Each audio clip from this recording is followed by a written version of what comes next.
Hello everyone and welcome back to Treetop Tales ASMR.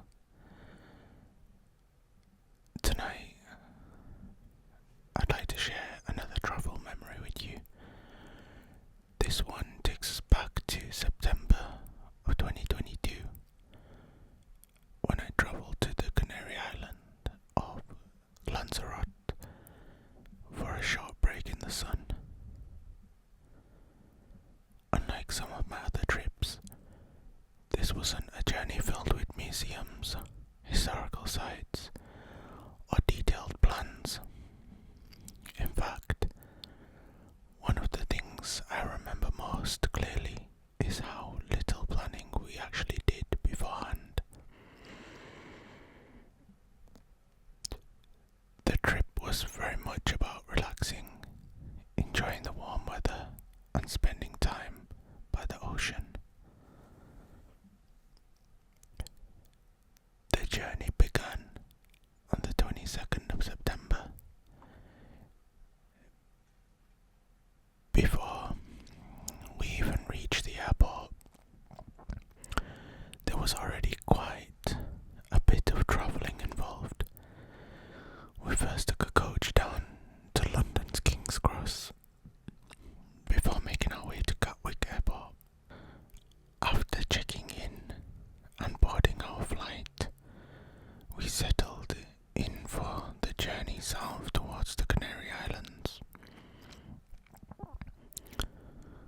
As the aircraft approached Lanzarote, I remember looking out of the window and seeing the island appear below.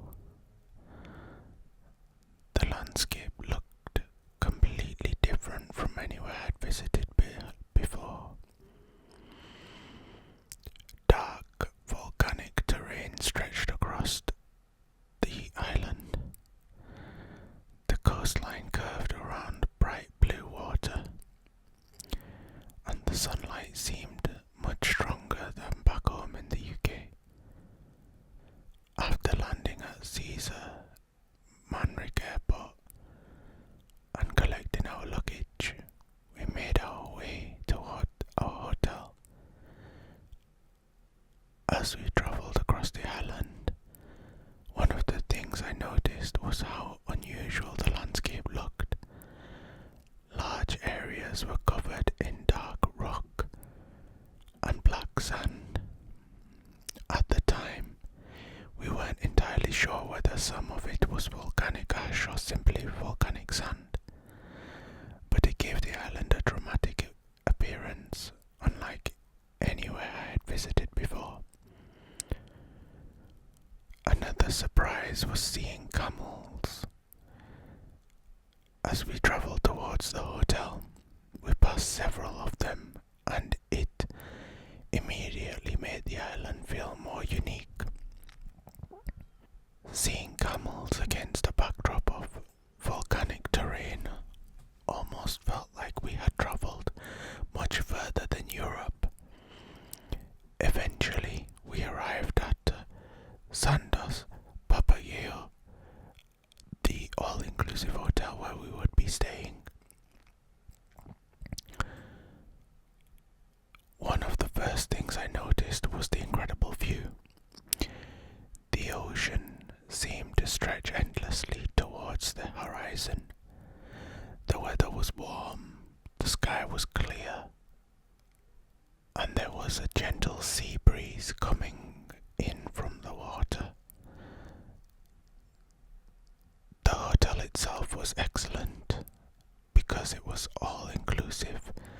Food and drinks were available throughout the day, which meant there was always something to eat whenever we returned from the beach or from exploring.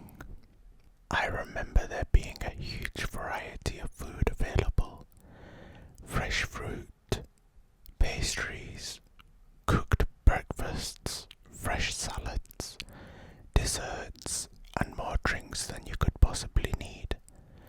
One of the restaurants I remember most was the Mexican fusion restaurant.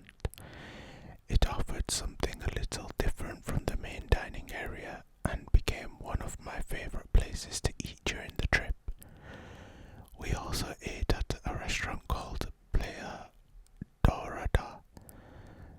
was a lovely place to sit, enjoy a meal, and watch people walking along the seafront while listening to the sound of the ocean nearby.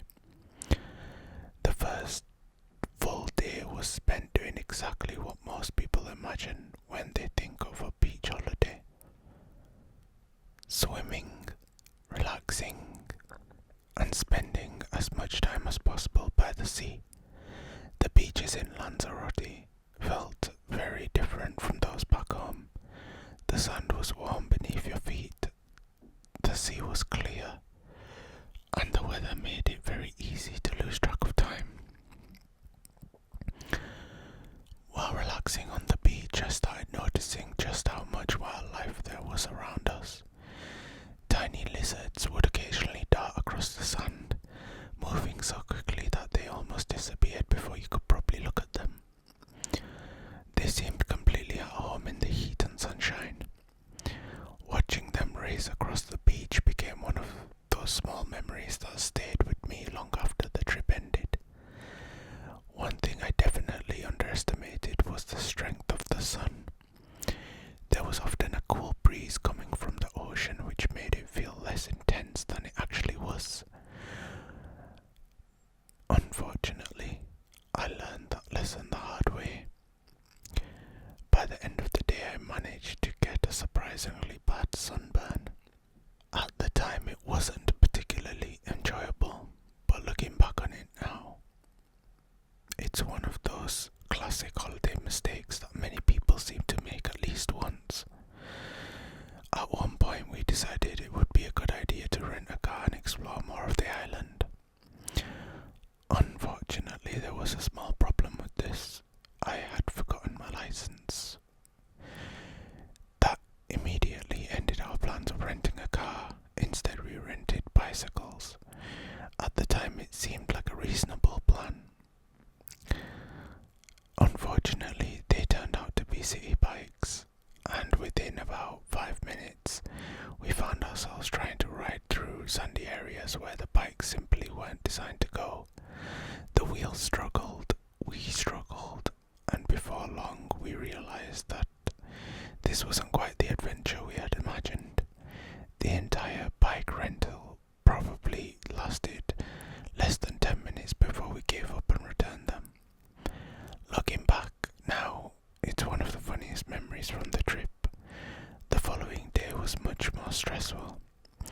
One of the highlights of the holiday was jet skiing.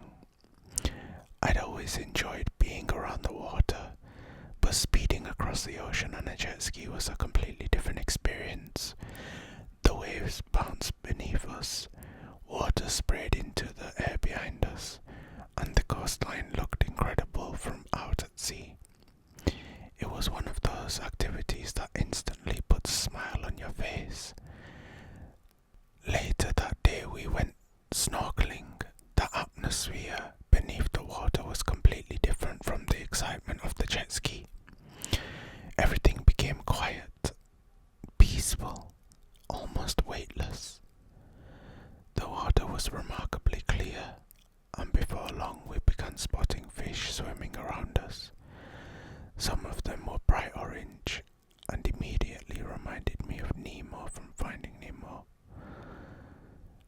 Others were blue and black and looked surprisingly similar to Dory. Of course, they weren't actually those species, but that was the first comparison that came to mind. As we continued exploring, we saw small different types of local fish moving through the water around the rocks. Small shoals drifted through the sunlight beneath the surface. I remember seeing colourful race and damselfish weaving between rocky areas. The more we looked, the more wildlife we discovered. We spotted crabs moving between the rocks, small fish hiding in crevices, and to my surprise, even lobsters sheltering beneath ledges underwater. Every few minutes there seemed to be something new to discover. The longer we stayed in the water, the more it felt like entering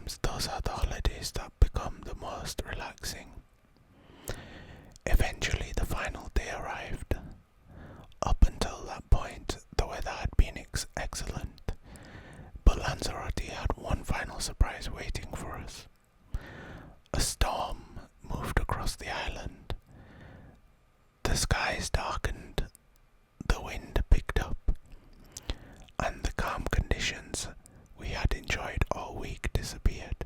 As we made our way back towards the airport, the atmosphere felt completely different from the sunshine we had arrived in only a few days earlier.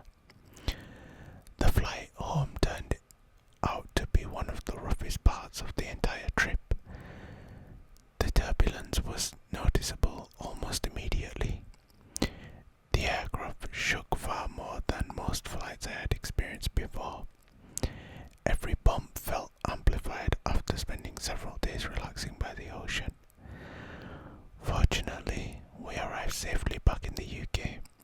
The journey home took us back through Gatwick, then onwards by train and coach, and before long the holiday was over. Looking back now, what stands out the most isn't a single attraction or landmark. It was the feeling of the trip itself. The warm sunshine, the beaches, the ocean, the jet skis, the snorkelling, the colourful fish, the tiny lizards running across the sand, the camels, the volcanic landscape, the endless food, the failed bicycle adventure, the sunburn, and finally the stormy flight home. It wasn't the most adventurous trip I've ever taken, but it was one of the most relaxing. And sometimes those are the memories that stay with you the longest. Thank you so much for watching.